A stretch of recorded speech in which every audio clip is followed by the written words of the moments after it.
Fala aí, meus amigos, vocês estão bem? Eu espero que sim, eu tô bem também. Sejam bem-vindos a mais um vídeo aqui no canal. E hoje, meus amigos, finalmente eu vou falar de um tema que vocês pedem muito, né? Eu vou falar de escatologia. Eu fiz um vídeo aqui no canal uma vez sobre escatologia, mas foi falando mais sobre arrebatamento, né? E dando um pouquinho da minha perspectiva, que às vezes é diferente da perspectiva majoritária do Brasil aqui sobre arrebatamento. E você vai entender talvez um pouco melhor sobre isso também, apesar do vídeo não ser sobre arrebatamento só. Na verdade, eu quero falar aqui hoje sobre milênio. Na verdade, não é só sobre milênio, né? Mas é que o milênio é o que dá nome às 4 principais correntes escatológicas que existem hoje, tá bom?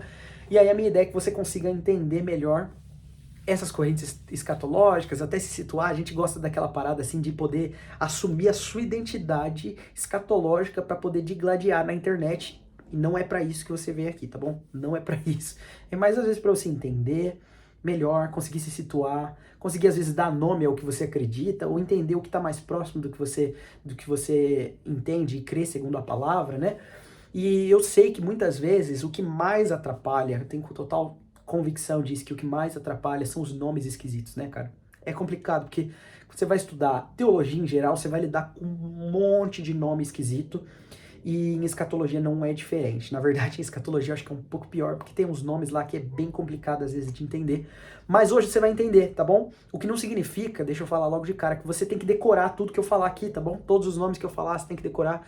Mas talvez esse seja um vídeo para você voltar e ver de novo, tá bom? Pra poder ir lembrando, às vezes você esquece, pode voltar. Às vezes você escuta por aí, porque se fala muito, né? Os nomes, pré-milenismo, amilenismo, pós-milenismo. E aí a gente fica com esses nomes na cabeça e não consegue se situar onde é que a gente tá, o que que significa tal coisa. E esse vídeo é uma tentativa de simplificar um pouco disso para você conseguir se encontrar melhor nesse world, tá bom? Nesse mundo escatológico. Mas vamos lá. O que dá nome a todas essas coisas que a gente acabou de falar, essas correntes escatológicas, que na verdade são 4, mas é que 3 são de nomes diferentes, enquanto uma se divide em 2, e aí você vai entender daqui a pouco, tá bom? Mas o que dá nome a essas 3 correntes escatológicas, principalmente, ó, foca no meu dedo aqui, focou? Acho que não, né, cara? Aqui, ó. Que bonito ó, esse foco. Mas beleza. O que dá nome a essas correntes escatológicas, principalmente, é uma parada chamada milênio, tá bom? E o que é o milênio? O milênio aparece só uma vez na Bíblia com esse nome, tá bom? Que aparece lá em Apocalipse 20, verso 4 ao 6. É onde tem essa menção a esse período de tempo chamado milênio. Ele aparece uma vez só na Escritura, com esse nome, apesar de muitas passagens do Antigo Testamento, dos profetas principalmente, serem relacionadas ao milênio. E é muito comum que os estudiosos de escatologia consigam identificar vários momentos da Bíblia como pertencentes a esse período citado em Apocalipse 20 como milênio, tá bom? Ele não aparece exatamente como milênio, mas ele aparece com o nome 1000 anos ali, que a gente denomina de milênio. E as interpretações a respeito de milênio, desse período aí que Apocalipse 20 fala, é o que diverge, é principalmente o que diverge as correntes escatológicas. Interessante, né? Um detalhe que aparece uma vez é o que dá nome às correntes escatológicas como um todo, né? Mas é porque essa talvez seja a principal divergência que as correntes escatológicas têm. Esse período de 1000 anos é o que a Bíblia entende como um período de governo de Jesus, onde Jesus vai governar com seus santos a terra toda. É basicamente isso. Como isso acontece e quando isso acontece é o que dá nome a correntes escatológicas diferentes. Então vamos começar com a mais comum, né? Não vou começar com a mais comum não, porque essa mais comum ela se diverge, ela se divide em 2 pontos, então eu vou deixar ela para o final, tá bom?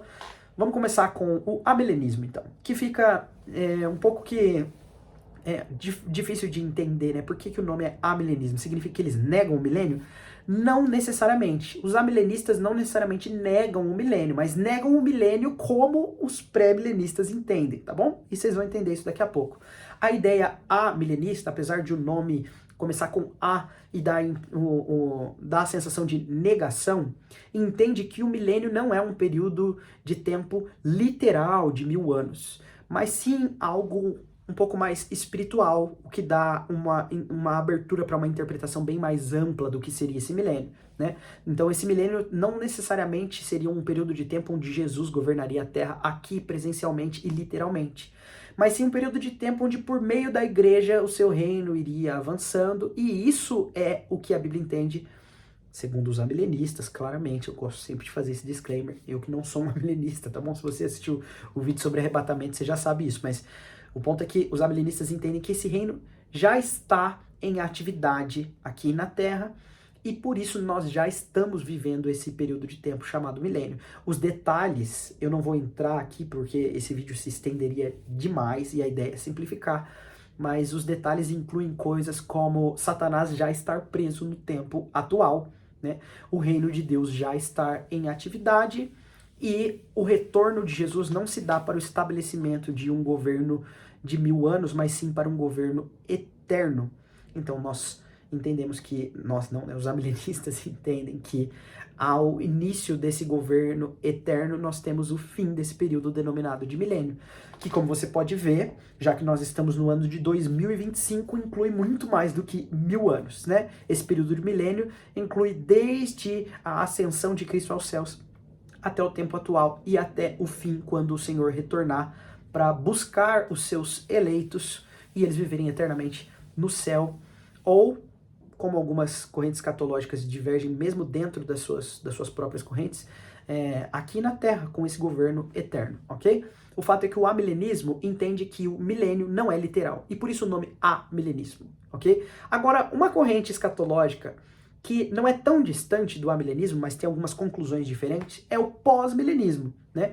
Então, perceba como tudo gira em torno do milênio. O amilenismo lida com um reino milenar não literal, enquanto o pós-milenismo lida com um reino que acontece depois do milênio. Na verdade, não um reino, mas um retorno de Jesus depois do milênio. Enquanto a corrente amilenista entende que Jesus pode a qualquer momento voltar, já que esse reino está em atividade, o pós-milenismo entende que Jesus só retornaria depois que esse reino milenar acontecesse em plenitude na Terra. E é daí que vão surgir algumas ideias teológicas de que é dever da igreja implantar o reino na Terra. Ideias como um avanço, que muitas vezes é por meio da força, ou então de uma pregação exponencial do evangelho, ou então de um domínio de montanhas, montes ou esferas sociais que culminariam no reino de Deus terreno que é semelhante ao celestial.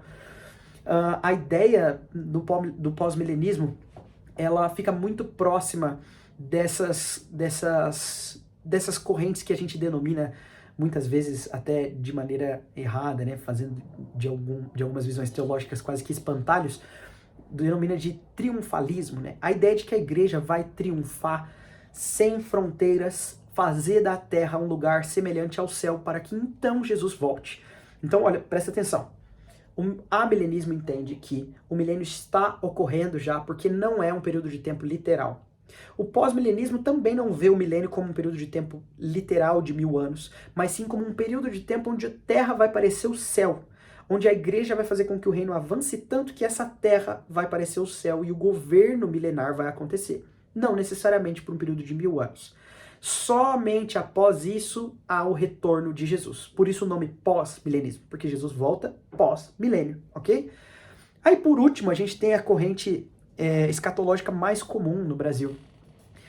Muito por conta do movimento pentecostal, que é o maior movimento evangélico do Brasil, que propagou de maneira muito forte a corrente escatológica pré-milenista.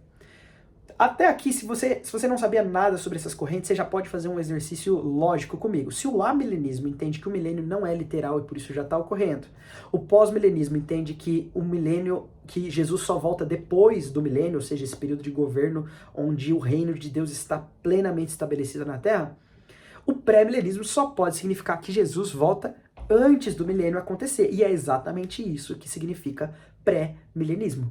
Pré-milenismo é a ideia de que o retorno de Jesus acontece pré-milênio, antes do milênio se iniciar. Justamente porque essa corrente escatológica entende que o reino de Deus jamais estará estabelecido plenamente na terra sem a pessoa de Jesus Cristo, o rei do milênio. E é por isso que eu sou um pré-milenista, já deu para perceber, né? Eu não consigo ver de outra forma, senão que o reino de Deus estará plenamente aqui na Terra quando nosso Senhor Jesus Cristo também estiver. Agora, essa corrente escatológica, o pré-milenismo, se dividiu em duas correntes diferentes, tá bom? A primeira delas, e a mais comum que eu vou falar aqui, é a mais recente, não a mais antiga, que é o pré-milenismo dispensacionalista, tá bom? Esse nome se dá por conta de um outro conjunto de doutrinas chamado de dispensacionalismo, que tende a ver a Bíblia dividida em dispensações diferentes, sendo a última delas a dispensação milenar, ok? Nessa dispensação milenar, o entendimento é que Jesus estará reinando aqui na Terra presencialmente, em carne e osso. O Deus homem estará na Terra governando. Até aí tudo bem, mas o ponto é que essa visão dispensacionalista clássica vai ter um entendimento a respeito de como essas coisas vão se dar um pouco diferente da visão histórica que nós vamos ver daqui a pouco. No entendimento da visão dispensacionalista, a igreja e Israel são dois povos distintos que são tratados de maneiras distintas em tempos distintos. Tá tudo bem. Não é tão importante isso, mas sim a conclusão. A ideia, então, é de que Deus não vai lidar com o povo de Israel e a igreja ao mesmo tempo na terra. E por isso seria necessário que ele retirasse um desses povos da terra para lidar com o outro. E é aí que entra a ideia de um arrebatamento secreto. A gente já tem um vídeo sobre isso aqui no canal, você pode ver lá sobre o arrebatamento. Por que eu não acredito que o arrebatamento vai dar num piscar de olhos, e eu explico tudo isso lá melhor. Mas o ponto é que essa ideia de arrebatamento secreto é aquela ideia de que a qualquer momento alguns crentes, ou melhor, todos os crentes podem sumir da terra a qualquer instante porque eles seriam arrebatados ao céu.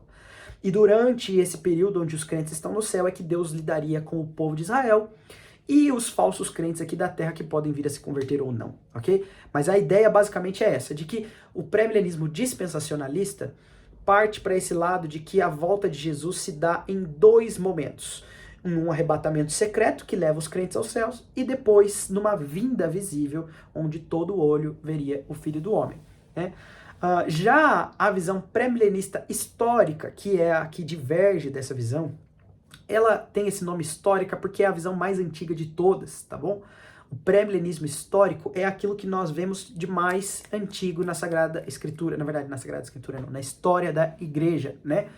Quando nós vemos o que a gente chama de pais apostólicos, que são aqueles homens que vieram depois dos apóstolos, alguns discípulos dos apóstolos ou discípulos dos apóstolos, quando nós vemos o que esses homens escreveram, fica muito claro que o pensamento mais antigo com relação à escatologia é o pré-milenismo histórico. Esse pensamento também entende que Jesus volta antes do milênio, porque o milênio só acontece com Jesus governando na Terra, certo? Mas ele entende que não há um arrebatamento secreto, só há uma única vinda de Jesus. E quando Jesus vier, vai ser para estabelecer o seu reino de uma vez por todas. Essa visão, por padrão, não entende a igreja e Israel como dois povos distintos que vão ser lidados, que Deus vai lidar com eles de maneiras distintas, em tempos diferentes, e que Deus vai arrebatar a igreja para lidar com Israel. Não.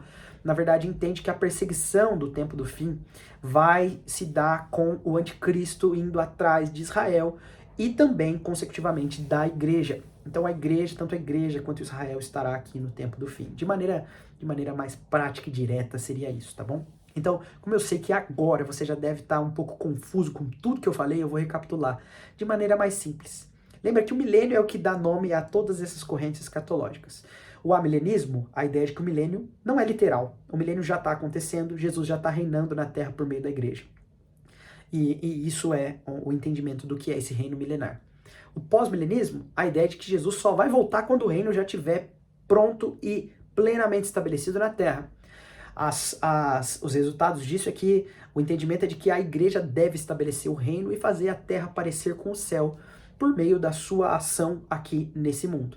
Essa é a visão pós-milenista. Jesus só volta depois que o milênio estiver plenamente estabelecido aqui na Terra.